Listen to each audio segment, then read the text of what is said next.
2003, the American and British forces once again swept over Iraq. At this hour, American and coalition forces are in the early stages of military operations to disarm Iraq, to free its people, and to defend the world from grave danger. A few minutes ago, the air war in Iraq began.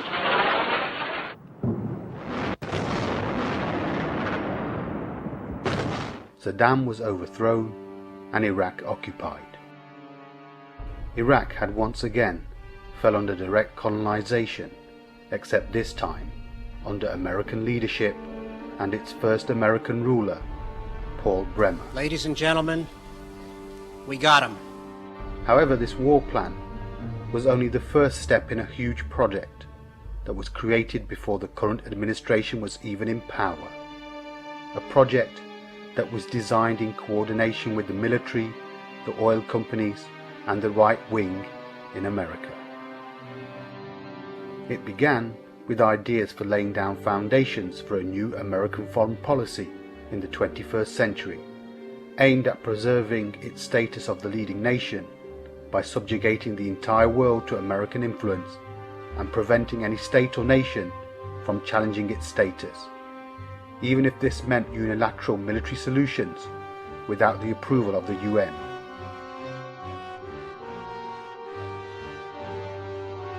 Work continued on this project until it was finally formulated in 1997 and became known as the Project for the New American Century. Its founders included Dick Cheney, Paul Wolfowitz, and Donald Rumsfeld. The project's aims were outlined in a document published in September 2000 under the title of Rebuilding America's Defenses, Strategies, Forces and Resources for a New Century. It called for changing the unfavorable regimes, distribution of the American forces in Southern Europe, Asia and the Middle East, controlling the world's energy resources, militarizing the space, and the intention of using nuclear weapons for realizing American goals.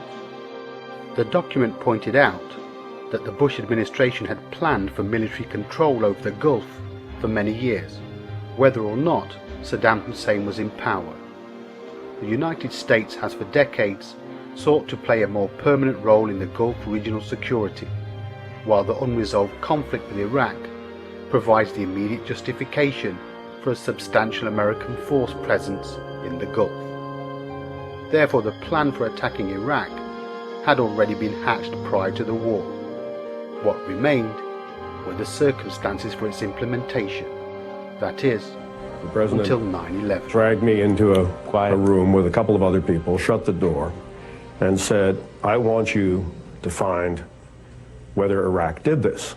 Now, he never said, "Make it up," but the entire conversation left me in absolutely no doubt that George Bush wanted me to come back with a report that said, Iraq did this. Rumsfeld said, when we talked about bombing the al-Qaeda infrastructure in Afghanistan, he said there were no good targets in Afghanistan.